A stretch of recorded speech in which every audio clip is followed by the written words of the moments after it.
कृष्णा, जय श्री हरि, ओम नमः शिवाय। प्रिय भक्तजनों, आज बृहस्पतिवार के दिन आप बृहस्पति देव की बड़ी ही दुर्लभ कथा सुनेंगे। इस कथा को सुनने से भक्तों की सभी मनोकामनाएं भगवान बृहस्पति देव की कृपा से पूर्ण हो जाती है। तो आइए बड़े ही श्रद्धा और प्रसन्नचित मन से इस कथा को सुनते हैं। भारतवर्ष में एक प्रतापी और दानी राजा राज्य करता था। वह नित्य गरीबों और ब्राह्मणों की सहायता करता था। यह बात उसकी रानी को अच्छी नहीं लगती थी। वह ना ही गरीबों को दान देती, ना ही भगवान का पूजन करती थी और राजा को भी दान देने से मना किया करती थी।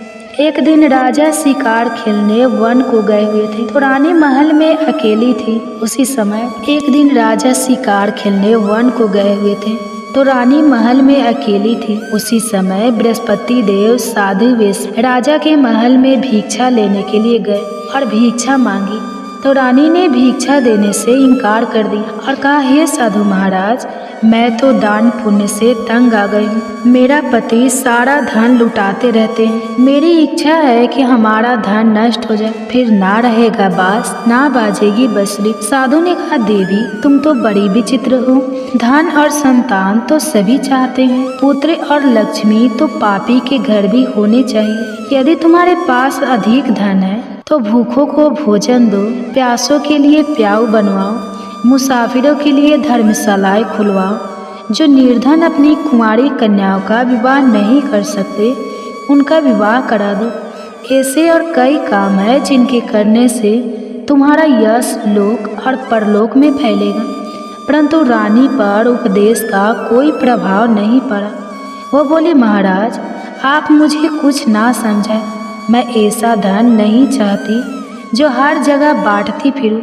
साधु ने उत्तर दिया, यदि तुम्हारी ऐसी इच्छा है तो तथास्तु। तुम ऐसा करना कि बृहस्पतिवार को घर लीपकर पीली मिट्टी से अपना सिर धोकर स्नान करना, भट्टी चढ़ाकर कपड़े धोना। ऐसा करने से आपका सारा धन नष्ट हो जाएगा। इतना कहकर वह साधु महाराज वहाँ से आलोक हो गए और साधु के अनुसार कई बातों को पूरा करते हुए रानी को केवल 3 बृहस्पतिवार ही बीते थे कि उसकी समस्त धन संपत्ति नष्ट हो गई। भोजन के लिए राजा का परिवार तरसने लगा। तब एक दिन राजा ने रानी से बोला कि हे रानी, तुम यहीं रहो, मैं दूसरे देश को जाता हूँ, क्योंकि यहाँ पर सभी लोग मुझे जानते हैं, इसलिए मैं कोई छोटा कार्य नहीं कर सकता। ऐसा कहकर राजा परदेश चला गया। वहाँ वह जंगल से लकड़ी काट कर लाता और शहर में बेचता था। इस तरह वह अपना जीवन व्यतीत करने लगा।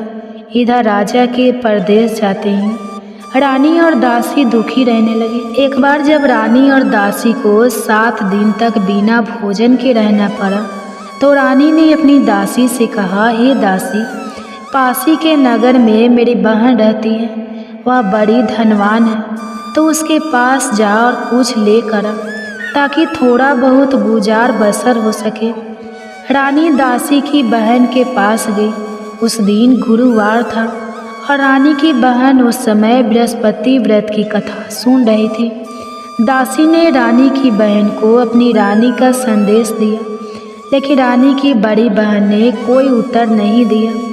जब दासी को रानी की बहन से कोई उत्तर नहीं मिला तो वह बहुत दुखी हुई और उसे क्रोध भी आया। दासी ने वापस आकर रानी को सारी बात बता दी। सुनकर रानी ने अपने भाग्य को कोसा। उधर रानी की बहन ने सोचा कि मेरी बहन की दासी आई थी, परंतु मैं उससे नहीं बोली, इससे वह बहुत दुखी हुई होगी। कथा सुनकर और पूजन समाप्त करके वह अपनी बहन के घर आई और कहने लगी, हे बहन, मैं बृहस्पतिवार का व्रत कर रही थी। तुम्हारी दासी मेरे घर आई थी, परंतु जब तक कथा होती है तब तक ना तो उठते हैं और ना ही बोलते हैं, इसलिए मैं नहीं बोली। कहो दासी क्यों गई थी? रानी बोली, बहन तुमसे क्या छुपाओ, हमारे घर में खाने तक को अनाज नहीं था। ऐसा कहते कहते रानी की आंखें भर आई। उसने दासी समेत पिछले 7 दिनों से भूखे रहने तक की बात अपनी बहन को विस्तार पूर्वक सुना दी। रानी की बहन बोली, देखो बहन, भगवान बृहस्पति सबकी मनोकामना को पूर्ण करते हैं। देखो शायद तुम्हारे घर में अनाज रखा हो। पहले तो रानी को विश्वास नहीं हुआ, पर बहन के आग्रह करने पर उसने अपनी दासी को अंदर भेजा तो उसे सचमुच अनाज से भरा एक घड़ा मिल गया। यह देखकर दासी को बड़ी हैरानी हुई।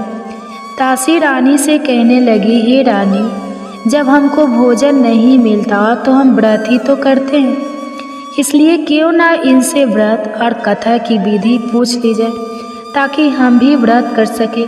तब रानी ने अपनी बहन से बृहस्पति व्रत के बारे में पूछा।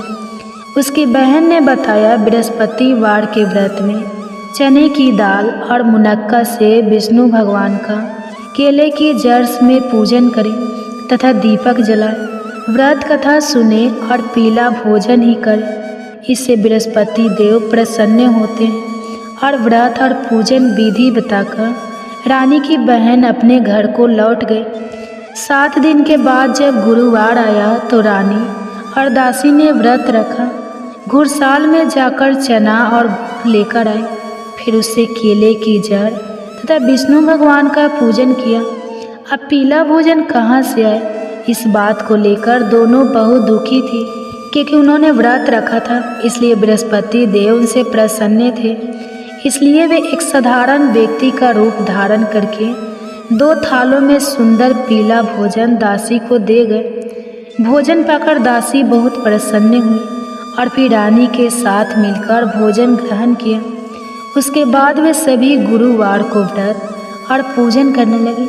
बृहस्पति भगवान की कृपा से उनके पास फिर से धन संपत्ति आ गई, परंतु रानी फिर से पहले की तरह आलस्य करने लगी। तब दासी बोली, देखो रानी, तुम पहले भी इस प्रकार आलस्य करती थी। तुम्हें धन रखने में कष्ट होता था, इस कारण सभी धन नष्ट हो गया, और अब जब भगवान बृहस्पति की कृपा से धन मिला है तो तुम्हें फिर से आलस्य होता है। रानी को समझाते हुए दासी कहती है कि बड़ी मुसीबतों के बाद हमने यह धन पाया है, इसलिए हमें दान पुण्य करना चाहिए, भूखे मनुष्य को भोजन कराना चाहिए और धन को शुभ कार्यों में खर्च करना चाहिए, जिससे तुम्हारे कुल का यश बढ़ेगा, स्वर्ग की प्राप्ति होगी और प्रीत प्रसन्न होंगे। दासी की बात मानकर रानी अपना धन शुभ कार्यों में खर्च करने लगी, जिससे पूरे नगर में उसका यश फैलने लगा। उधर एक दिन राजा दुखी होकर जंगल में एक पेड़ के नीचे आसन जमाकर बैठ गया। वह अपनी दशा को याद करके व्याकुल होने लगा। बृहस्पतिवार का दिन था। एकाएक उसने देखा कि निर्जल वन में एक साधु प्रकट हुए। वह साधु वेश में स्वयं बृहस्पति देवता थे। लकड़हारे के सामने आकर बोले, हे लकड़हारे, इस सुनसान जंगल में तो इतना चिंता मग्न क्यों बैठा है? लकड़हारे ने दोनों हाथ जोड़कर प्रणाम किया और उत्तर दिया, महात्मा जी, आप सब कुछ जानते हैं, मैं क्या कहूँ? यह कहकर रोने लगा और साधु को अपनी आत्मकथा सुनाई। महात्मा जी ने कहा, तुम्हारी स्त्री ने बृहस्पतिवार के दिन बृहस्पति भगवान का निरादर किया है, जिसके कारण रुष्ट होकर उन्होंने तुम्हारी यह दशा कर दी। अब तुम चिंता को दूर करके मेरे कहने पर चलो तो तुम्हारे सब कष्ट दूर हो जाएंगे और भगवान पहले से भी अधिक संपत्ति देंगे। तुम बृहस्पतिवार के दिन कथा किया करो। 2 पैसे के चने मुनक्का लाकर उसका प्रसाद बनाओ और शुद्ध जल से लोटे में शक्कर मिलाकर अमृत तैयार करो। कथा के पश्चाताप अपने सारे परिवार और सुनने वाले प्रेमियों में अमृत और प्रसाद को बांटकर खुद भी ग्रहण करो। ऐसा करने से भगवान तुम्हारी सब मनोकामनाएं पूरी करेंगे। साधु के ऐसे वचन सुनकर लकड़हारा बोला, हे प्रभु, मुझे लकड़ी बेचकर इतना पैसा नहीं मिलता जिससे भोजन के उपरांत कुछ बचा सकूं। मैंने रात्रि में अपनी स्त्री को व्याकुल देखा है। मेरे पास कुछ भी नहीं जिससे मैं उसकी खबर मंगा सकूं, और फिर मैं बृहस्पति देव की क्या कहानी सुनूं? मुझको तो कुछ भी मालूम नहीं है। साधु ने कहा, हे लकड़हारी, तुम किसी बात की चिंता मत करो। बृहस्पतिवार के दिन तुम रोजाना की तरह लकड़ियाँ लेकर शहर को जाओ। तुमको रोज से दुगुना धन प्राप्त, जिससे तुम भली भांति भोजन कर लोगे और बृहस्पति देव की पूजा का सामान भी आ जाएगा। बृहस्पति देव की कथा इस प्रकार है, सुनो। प्राचीन काल में एक ब्राह्मण रहता था। वह बहुत निर्धन था, उसकी कोई संतान नहीं थी। उसकी स्त्री बहुत मलिनता के साथ रहती थी।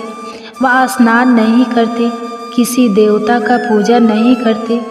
इससे ब्राह्मण देवता बड़े दुखी थे। बेचारे बहुत कुछ कहते थे, किंतु उसका कुछ परिणाम नहीं निकला। भगवान की कृपा से ब्राह्मण की स्त्री के कन्या रूपी रत्न पैदा हुआ। कन्या बड़ी होने पर प्रातः स्नान करके विष्णु भगवान का जाप और बृहस्पतिवार का व्रत करने लगी। अपने पूजन पाठ को समाप्त करके विद्यालय जाती तो अपनी मुट्ठी में जौ भर के ले जाती और पाठशाला के मार्ग में डालती जाती। जब ये 100 स्वर्ण के हो जाते तो लौटते समय उनको बीन कर घर ले आती।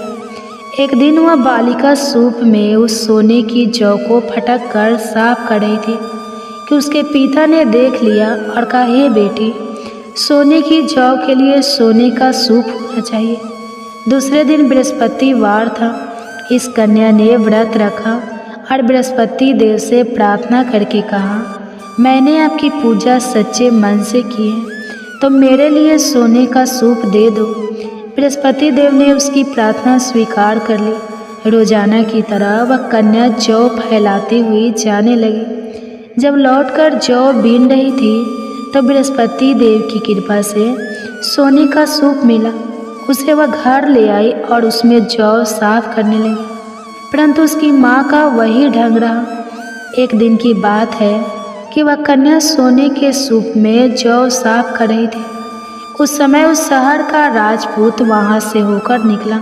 इस कन्या के रूप और कार्य को देखकर मोहित हो गया और अपने घर आकर भोजन और जल त्याग कर उदास होकर लेट गया। राजा को इस बात का पता लगा तो अपने प्रधानमंत्री के साथ उसके पास गए और बोले, हे बेटा, तुम्हें किस बात का कष्ट है?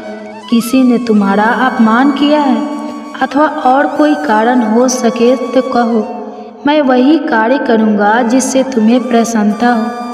अपने पिता की राजकुमार ने बातें सुनी तो वह बोला, मुझे आपकी कृपा से किसी बात का दुख नहीं है। किसी ने मेरा अपमान नहीं किया है, परंतु मैं उस लड़की से विवाह करना चाहता हूँ जो सोने के सूप में जौ साफ कर रही थी। यह सुनकर राजा आश्चर्य में पड़ गया और बोला, हे बेटा, इस तरह की कन्या का पता तुम ही लगाओ, मैं उसके साथ तेरा विवाह अवश्य ही करवा दूंगा। राजकुमारी ने उस लड़की के घर का पता बताया। तब मंत्री उस लड़की के घर गए और ब्राह्मण देवता को सभी हाल बताया। ब्राह्मण देवता राजकुमार के साथ अपनी कन्या के विवाह करने के लिए तैयार हो गए तथा विधि विधान के अनुसार ब्राह्मण की कन्या का विवाह राजकुमार के साथ हो गया। कन्या के घर से जाते ही पहले की भांति उस ब्राह्मण देवता के घर में गरीबी का निवास हो गया। अब भोजन के लिए भी अन्न बड़ी मुश्किल से मिलता था। एक दिन दुखी होकर ब्राह्मण देवता अपनी पुत्री के पास गए। बेटी ने पिता की दुखी अवस्था को देखा और अपनी माँ का हाल पूछा। तब ब्राह्मण ने भी सभी हाल कहा। कन्या ने बहुत सा धन देकर अपने पिता को विदा कर दिया। इस तरह ब्राह्मण का कुछ समय सुखपूर्वक व्यतीत हुआ। कुछ दिन के बाद फिर वही हाल हो गया। ब्राह्मण फिर अपनी कन्या के यहाँ गया और सारा हाल कहा तो लड़की बोली, हे पिताजी, आप माता जी को यहाँ ले आओ, मैं उन्हें विधि बता दूंगी जिससे उनकी गरीबी दूर हो जाए। वह ब्राह्मण देवता अपनी स्त्री को साथ लेकर पहुँचे तो अपनी माँ को समझाने लगे कि हे माँ, तुम प्रातःकाल प्रथम स्नान आदि करके विष्णु भगवान का पूजन करो तो सब दरिद्रता दूर हो जाएगी। परंतु उसकी माँ ने एक भी बात नहीं मानी और प्रातःकाल उठकर अपनी पुत्री के बच्चों की जूठन को खा लिया। इससे उसकी पुत्री को भी बहुत गुस्सा आया।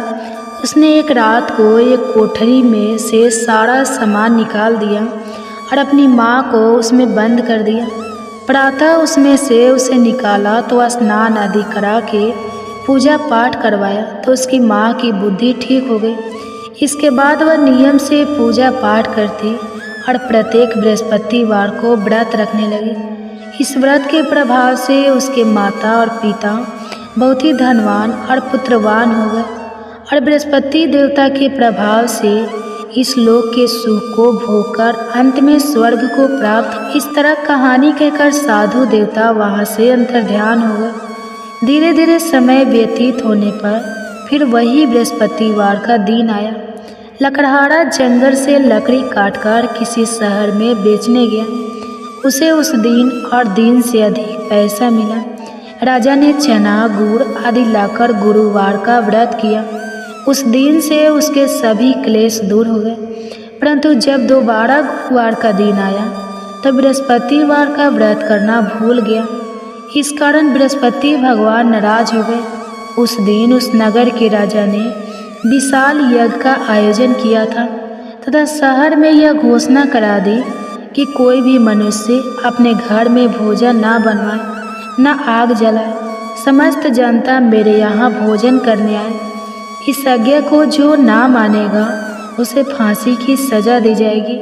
इस तरह की घोषणा संपूर्ण नगर में करवा देगी। राजा की आज्ञा के अनुसार शहर के सभी लोग भोजन करने गए, लेकिन लकड़हारा कुछ देर से पहुंचा, इसलिए राजा उसको अपने साथ घर ले गए और ले जाकर भोजन करा रहे थे तो रानी की दृष्टि उस खूंटी पर पड़ी जिस पर उसका हार लटका हुआ था। वह वहाँ पर दिखाई नहीं दिया। रानी ने निश्चय किया कि मेरा हार इस मनुष्य ने चुरा लिया है। उसी समय सिपाहियों को बुलाकर उसको कारागार में डलवा दिया। जब लकड़हारा कारागार में पड़ गया और बहुत दुखी होकर विचार करने लगा कि ना जाने कौन से पूर्व जन्म के कर्म से मुझे यह दुख प्राप्त हुआ है, और उसी साधु को याद करने लगा जो कि जंगल में मिला था। उसी समय तत्काल बृहस्पति देव साधु के रूप में प्रकट हुए और उसकी दशा को देखकर कहने लगे, अरे मूर्ख, तूने बृहस्पति देव की कथा नहीं करी, इस कारण तुझे दुख प्राप्त हुआ है। अब चिंता मत कर। बृहस्पतिवार के दिन कारागार के दरवाजे पर 4 पैसे पड़े मिलेंगे, उनसे तू बृहस्पति देव की पूजा करना, तेरे सभी कष्ट दूर हो जाएंगे। बृहस्पतिवार के दिन उसे 4 पैसे मिले।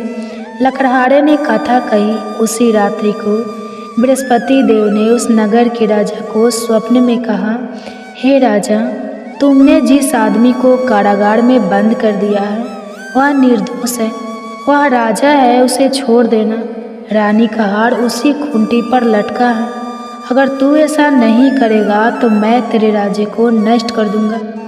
इस तरह रात्रि के स्वप्न को देखकर राजा प्रातः काल उठा और खूंटी पर हार देकर लकड़हारे को बुलाकर क्षमा मांगी और लकड़हारे को योग्य सुंदर वस्त्र आभूषण देकर विदा कर दिया। बृहस्पति देव की आज्ञा के अनुसार लकड़हारा अपने नगर को चल दिया। राजा जब अपने नगर के निकट पहुंचा तो उसे बड़ा आश्चर्य हुआ। नगर में पहले से अधिक बाग, तालाब, कुएं तब बहुत सी धर्मशाला, मंदिर आदि बनाई गई। राजा ने पूछा, यह किसका बाग और धर्मशाला है? तब नगर के सब लोग कहने लगे, यह सब रानी और बंदी के हैं। तो राजा को आश्चर्य हुआ और गुस्सा भी आया। जब रानी ने यह खबर सुनी कि राजा आ रहे हैं तो उन्होंने दासी से कहा, हे दासी, देख राजा हमको कितनी बुरी हालत में छोड़ गए थे। हमारी ऐसी हालत देखकर वो लौट ना जाए, इसलिए तू दरवाजे पर खड़ी हो जा। आगे के अनुसार दासी दरवाजे पर खड़ी हो गई। दासी दरवाजे पर खड़ी हो गई। राजा आए तो उन्हें अपने साथ लेकर आई। तब राजा ने क्रोध करके अपनी रानी से पूछा कि यह धन तुम्हें कैसे प्राप्त हुआ है? तब उन्होंने कहा, हमें यह सब धन बृहस्पति देव के इस व्रत के प्रभाव से प्राप्त हुआ है। राजा ने निश्चय किया कि 7 रोज बाद तो सभी बृहस्पति देव का पूजन करते हैं, परंतु मैं प्रतिदिन 3 बार कहानी और रोज व्रत किया करूँगा। अब हर समय राजा के दुपट्टे में चने की दाल बंधी रहती और दिन में 3 बार कहानी कहते। एक रोज राजा ने विचार किया कि चलो अपनी बहन के यहाँ हो आवे। इस तरह निश्चय करके राजा घोड़े पर सवार होकर अपनी बहन के यहाँ को चलने लगा। मार्ग में उसने देखा कि कुछ आदमी एक मुर्दे को लिए जा रहे हैं। उन्हें रोककर राजा कहने लगा, अरे भाइयों, मेरी बृहस्पति देव की कथा सुन लो। वे बोले, लो, हमारा तो आदमी मर गया है, इसको अपनी कथा की पड़ी है। परंतु कुछ आदमी बोले, अच्छा कहो, हम तुम्हारी कथा भी सुनेंगे। राजा ने दाल निकाली और जब कथा आधी हुई थी कि मुर्दा हिलने लगा, और जब कथा समाप्त हो गई तो राम राम करके मनुष्य उठकर खड़ा हो गया। आगे मार्ग में उसे किसान खेत में हल चलाता मिला तो राजा ने उसे देखकर बोला, अरे भैया, तुम मेरी बृहस्पतिवार की कथा सुन लो। किसान बोला, जब तक मैं तेरी कथा सुनूंगा तब तक 4 हरैया जोत लूँगा, जा अपनी कथा किसी और को सुनाना। इस तरह राजा आगे चलने लगा। राजा के हटते ही बैल पछाड़ खाकर गिर गए और किसान के पेट में बड़ी जोर का दर्द होने लगा। उस समय उसकी माँ रोटी लेकर आई और उसने जब यह देखा तो अपने पुत्र से सब हाल पूछा और बेटे ने सभी हाल कह दिया।